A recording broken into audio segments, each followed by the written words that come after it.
Hello and welcome to 100% maths. हम पढ़ रहे हैं क्लास 9th का chapter number 4 linear equations in two variables according to the new syllabus for session 2020 and 21। आज की इस वीडियो में हम पढ़ने जा रहे हैं कि ग्राफ पर हम पॉइंट्स को कैसे प्लॉट करते हैं, पहले उनके सॉल्यूशंस कैसे निकालते हैं लीनियर इक्वेशन में से, और फिर उन्हें ग्राफ में इजीली प्लॉट कैसे करते हैं। कुछ एक दो क्वेश्चंस मैंने इंपॉर्टेंट एनसीईआरटी से भी लिए गए हैं। जो स्टेटमेंट है, स्टेटमेंट से पहले लीनियर इक्वेशन क्रिएट करनी है, फिर उनका ग्राफ प्लॉट करना है। तो आज की वीडियो इस चैप्टर को रिवाइज करने में आपकी बहुत हेल्प करेगी, तो इस वीडियो को लास्ट तक ज़रूर देखिएगा। आइए वीडियो स्टार्ट करते हैं। Moving to the first question of this video, यहाँ पर हमें ग्राफ ड्रॉ करना है इस पर्टिकुलर इक्वेशन का एंड फाइंड करना है point where it intersects the y axis. ठीक है, तो जब हम ग्राफ ड्रॉ करेंगे तभी हम ये पॉइंट फाइंड आउट कर सकते हैं। तो ग्राफ ड्रॉ करने के लिए सबसे पहले इस इक्वेशन के हमें मिनिमम 3 सॉल्यूशंस निकालने होते हैं। मैक्सिमम आप जितने मर्जी निकाल लो, पर minimum 3 you have to calculate first. वो कैसे करते हैं? वो हम ऐसे करते हैं कि जैसे हमारे पास यहाँ पर 2 वेरिएबल्स है x और y, 2 वेरिएबल्स हैं। आप किसी की भी वैल्यूज़ पुट डाउन कर सकते हैं, मतलब यहाँ x की वैल्यूज़ पुट डाउन करेंगे या फिर y की वैल्यूज़ पुट डाउन करेंगे। तो मैं इस पर्टिकुलर इक्वेशन के लिए I am going to put the values of y। तो y को मैं सपोज कर रही हूँ सबसे पहले put y is equals to 0। अगर मैं y को 0 पुट कर रही हूँ तो 2x will be equal to 6, तो x की वैल्यू आ गई 3 आ गई। ठीक है, नेक्स्ट y को मैं पुट करने जा रही हूँ 2। अब 1 क्यों नहीं पुट कर रही? 1 भी पुट कर सकती हूँ, बस इस इक्वेशन के लिए नहीं। क्यों? क्योंकि अगर 1 मैं पुट करूँगी तो उधर जाके ये 5 हो जाएगा, तो 5 डिवाइडेड बाय 2 हो जाएगा, तो वो क्या हो जाएगा, पॉइंट्स में आंसर आ जाएगा। तो प्लॉटिंग में डिफ़िकल्टी होती है, डिफ़िकल्टी कोई नहीं होती है, बट फिर भी अगर हमारा नेचुरल नंबर होगा तो वो ज़्यादा आसान रहेगा। तो इसलिए कोशिश करनी है वही नंबर लो जिसमें आपको ये जो आंसर हैं दोनों ईजी आए। अब अगर मैं y को 2 ले रही हूँ तो 2x इक्वल्स टू क्या हो जाएगा, 2x प्लस 2 इक्वल टू 6 हो जाएगा, 2x इक्वल्स टू 4 हो जाएगा, x will be equals to 2। ठीक है, अब y को क्या लूँगी, 4 लूँगी, 3 फिर से नहीं ले सकती क्योंकि 3 लूँगी तो 6 माइनस 3 3 हो जाएगा, 3 डिवाइडेड बाई 2 फिर 1.5 आएगा। ठीक है, तो इस तरह से y को पहले हम 4 ले लेंगे, तो 2x plus 4 equals to 6, 2x equals to 2, x equals to 1। ठीक है, फिर नीचे क्या करना है, आपने एक टेबल ड्रॉ करना है। इस टेबल में मेंशन करनी है x और y की वैल्यूज़। तो ऊपर x है, नीचे y है। ठीक है, तो ये हमारे कोऑर्डिनेट्स बनेंगे जो हमें ग्राफ पे प्लॉट करने होंगे। अब हमने y की कौन कौन सी वैल्यूज़ पुट डाउन करी, 0, 2 एंड 4। जब 0 पुट करी तो x की वैल्यू क्या थी, 3 थी। ये ध्यान से टेबल को फिल करना है। जब 2 फिल करी तो आंसर इज 2, जब 4 फिल करी तो आंसर इज 1। ठीक है, तो मतलब आपने 3 पॉइंट्स प्लॉट करने हैं। कौन कौन से? 3, 0, 2, 2, 1, 4। ठीक है, अब हम ड्रॉ करेंगे ग्राफ और इन पॉइंट्स को प्लॉट करेंगे। तो ये मैंने ग्राफ ड्रॉ कर दिया है, आप इसको ग्राफ पेपर पे ड्रॉ करेंगे। This is our x axis, this is our y axis. सारे पॉइंट्स पॉजिटिव थे तो इसीलिए सिर्फ पॉजिटिव साइड को ही लिखा है ग्राफ पेपर पे। सबसे पहला पॉइंट है 3, 0, तो 3, 0 कहाँ लाई करेगा, यहाँ पर 3, 0 होगा। देन 2, 2, यहाँ पर आप मेंशन भी कर सकते हैं, दिस इज़ 3, 0।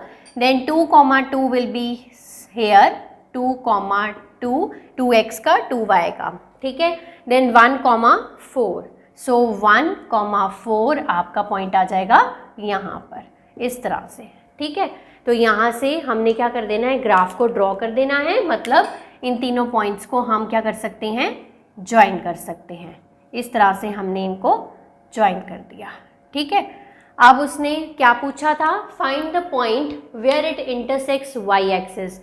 अब आप देख सकते हैं वाई एक्सिस पे लाइन कहाँ से क्रॉस कर रही है, 6 पॉइंट पे क्रॉस कर रही है, तो answer is 0, 6।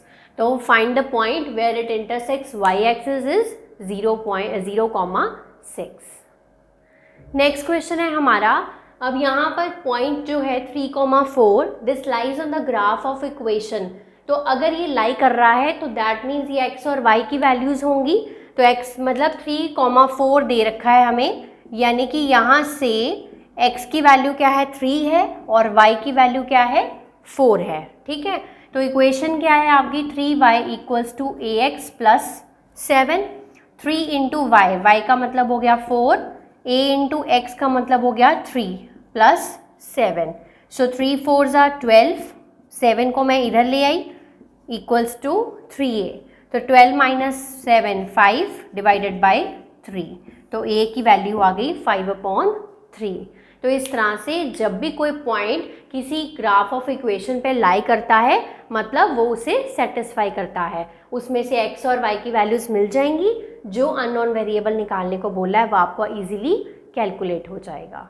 Moving to the next most important question, this is taken from NCERT। ठीक है, अब यहाँ से सबसे पहले the taxi fare in the city is as follows. अब टैक्सी फेयर का ये दिया हुआ है हमें फॉर द फर्स्ट किलोमीटर, कहता फर्स्ट किलोमीटर जब वो टैक्सी ट्रैवल करती है तो क्या कितना फेयर होता है ₹8, मतलब 8 रुपीज़ लगते हैं for the first kilometre. And for the subsequent distance, जो बाकी बच गया डिस्टेंस है उसके लिए कितने लगते हैं ₹5 पर किलोमीटर, जितने किलोमीटर्स और ट्रैवल करेगा उसके लिए 5 रुपीज़ लगेंगे पर किलोमीटर के हिसाब से। Taking the distance covered at x kilometre, हमें गिवन है आपको डिस्टेंस कवर्ड को x किलोमीटर लेना है और टोटल फेयर को लेना है ₹y। ठीक है, हमें पहले इसकी लीनियर इक्वेशन क्रिएट करनी है और उसका फिर ग्राफ ड्रॉ करना है। तो सबसे पहले समझ लेते हैं कि फर्स्ट किलोमीटर के लिए फेयर कितना है 8 रुपीज़ है। अब टोटल डिस्टेंस कितना है x किलोमीटर है, तो मैं यहाँ पर पहले लिख रही हूँ टोटल डिस्टेंस है हमारा x किलोमीटर। अब हमें क्या निकालना है रिमेनिंग डिस्टेंस। क्यों निकालना है, क्योंकि पहले किलोमीटर के लिए फेयर डिफरेंट है और बाकी जो बच गए किलोमीटर्स के लिए फेयर जो है वो डिफरेंट है। तो रिमेनिंग डिस्टेंस कैसे निकलेगा, फर्स्ट किलोमीटर को छोड़कर, मतलब x - 1 किलोमीटर। ठीक है, अब हमारा टोटल फेयर क्या है, टोटल फेयर है हमारा ₹y। ठीक है, अब फर्स्ट किलोमीटर के लिए फेयर कितना है, for the first kilometre fair है हमारा ₹8। ठीक है, फॉर द सब्सिक्वेंट डिस्टेंस, मतलब आगे जितने भी आने वाले किलोमीटर हैं, रिमेनिंग डिस्टेंस है मतलब जो हमने यहाँ पर कैलकुलेट किया है उसके लिए ₹5 पर किलोमीटर। तो ₹5 पर किलोमीटर का मतलब है रिमेनिंग डिस्टेंस कितना है x - 1, यानी कि for the subsequent distance fair कितना हो गया, फेयर हो गया 5 × x - 1।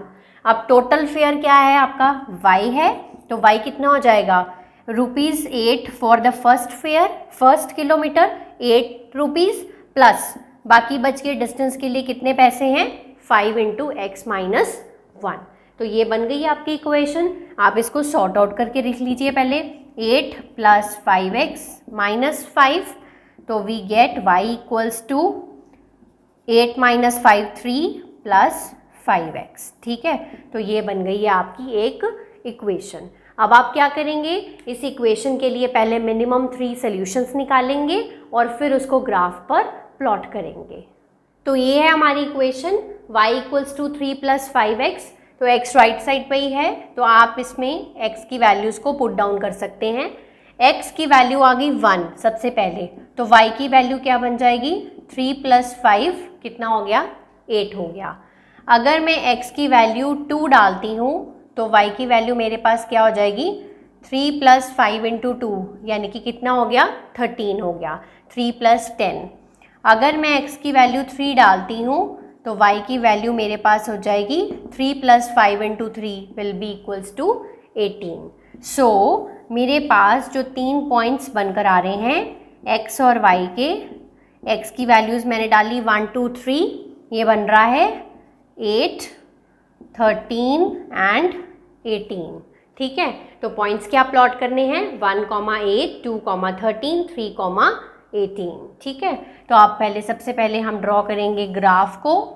अब यहाँ पर x पे मैंने 1 1 का डिफरेंस लिया है और y पे मैंने लिया है 2 2 का डिफरेंस लिया है, 2 2 यूनिट्स का, क्योंकि 18 बहुत लंबा हो जाएगा नहीं तो, ठीक है। तो सबसे पहले 1,8, 1,8 का मतलब है यहाँ पर 1,8 हो गया। देन 2,13, 2,13, 13 आएगा आपका 12 और 14 के बीच में, ये हो गया आपका सेकेंड पॉइंट। देन 3,18, तो 3 यहाँ पर है और 18 आपका यहाँ पर है, इस तरह से। तो आप इनको पॉइंट्स को ज्वाइन कर दीजिए, तो ये आ गया आपका इस इक्वेशन के लिए graph. Moving to the last questions of this video. अब यहाँ पर है give the geometric representation of y equals to 3। आपको इक्वेशन गिवन है in one variable, y equals to 3 as an equation in one variable and as an equation in 2 variables. जब भी आपको एक वेरिएबल में शो करनी है तो उसके लिए आप ड्रॉ करेंगे नंबर लाइन, और जब आपको 2 वेरिएबल्स में शो करनी है तो उसके लिए आप करेंगे ग्राफ को ड्रॉ। अब कैसे करना है क्वेश्चन को सॉल्व? 1 वेरिएबल, तो सबसे पहले एक नंबर लाइन बनाएंगे, नंबर लाइन 0 1 2 3, इस तरह से नंबर लाइन मैंने ये क्रिएट कर ली, ठीक है। तो अब यहाँ पर किसको शो करना है? y equals to 3, y equals to 3 का मतलब है this is y equals to 3। जब भी एक वेरिएबल है तो उसको हमने नंबर लाइन पे इस तरह से शो करना है, ठीक है। नेक्स्ट है 2 वेरिएबल्स। 2 वेरिएबल्स में हमेशा हमारा क्या होता है? ग्राफ होता है। तो ये मैंने ड्रॉ कर लिया है ग्राफ, तो ये मेरी x एक्सिस है and this is my y axis. अब मुझे क्या शो करना है? y इक्वल्स टू 3 शो करना है। तो यहाँ से मैं y का 1, y का 2, y का 3 बना लिया। तो y का 3 क्या हो जाएगा? y का 3 हो जाएगा इस तरह से। आप ये हॉरिजॉन्टल लाइन जो है वो ड्रॉ करेंगे और ये रिप्रेजेंट करेगी y इक्वल्स टू 3 को, ठीक है। इस तरह से आपने इस क्वेश्चन को सॉल्व करना है। नेक्स्ट है 2x plus 9 equals to 0। Question वैसे ही आएगा, give the geometric representation of 2x plus 9 equals to 0 as an equation in 1 variable and as an equation in 2 variables. अब पहले इसमें से x की वैल्यू हमें कैलकुलेट करनी है। तो पहले क्या हो जाएगा? 9 को हम उधर ले जाएंगे, -9 हो जाएगा। तो x की वैल्यू आएगी -9/2, यानी कि -4.5। सो क्वेश्चन ये बना है हमारा कि x इक्वल्स टू -4.5 को हमने 1 वेरिएबल में और 2 वेरिएबल्स में शो कर बताना है। 1 वेरिएबल में शो करने के लिए ड्रॉ अ नंबर लाइन 0 1 2 3 4 5, इस तरह से। इधर नेगेटिव लिखेंगे, -1 -2 -3 -4 एंड -5, ठीक है। अब क्या करना है? -4.5 शो करना है। तो -4.5 जो है वो -4 और -5 के बीच में होगा। तो this is x equals to -4.5, ठीक है। ये 1 वेरिएबल में हो गया। अब 2 वेरिएबल्स में आ जाइए। 2 वेरिएबल्स के लिए ड्रॉ करेंगे ग्राफ को। तो ये हमारी y एक्सिस है and this is our x axis, ठीक है। तो ये हमारा ड्रॉ हो गया।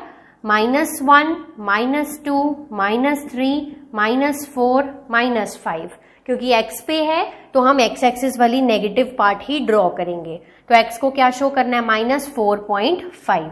तो x के लिए हम क्या करेंगे? इस तरह से वर्टिकल लाइन ड्रॉ करेंगे, ये पास कर रही है। So this is x equals to -4.5।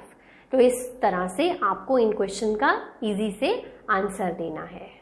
सो आज की वीडियो के लिए इतना ही। आज हमने अपना चैप्टर लीनियर इक्वेशंस कंप्लीट कर लिया है। नेक्स्ट वीडियो में मिलूंगी नेक्स्ट चैप्टर के साथ। बहुत इंपॉर्टेंट चैप्टर डिस्कस करने जा रही हूँ ज्योमेट्री पॉइंट ऑफ व्यू से, और उसमें से कुछ डिलीट भी नहीं हुआ है। तो इसीलिए कोई भी वीडियो हमारे इस चैनल का और हमारे इस रिवीजन प्रोसेस का मिस ना करने के लिए आप हमारे चैनल को सब्सक्राइब जरूर कर लें और बेल आइकन को हिट कर लें, ताकि वीडियोस के नोटिफिकेशंस आप तक सबसे पहले पहुंचती रहें। और इनको ज़्यादा से ज़्यादा आप क्वेश्चंस के साथ प्रैक्टिस करें। कोई डाउट आए तो कमेंट सेक्शन में कमेंट कर सकते हैं, मैं उसका आंसर आपको ज़रूर दूंगी। तब तक आप इसको प्रैक्टिस करिए, रिवाइज करिए। Have a nice day.